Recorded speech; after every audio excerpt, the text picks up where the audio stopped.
बिस्मिल्लाहिर्रहमानिर्रहीम।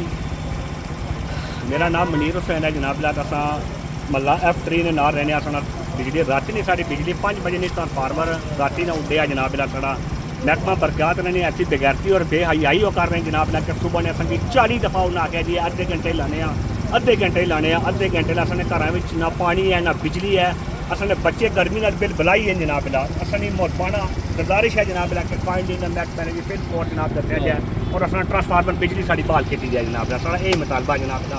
असा रोड उस वक्त तक ना खोल जब तक साड़ा मुतालबा हल नहीं किया जाना। वास्सलाम जनाब।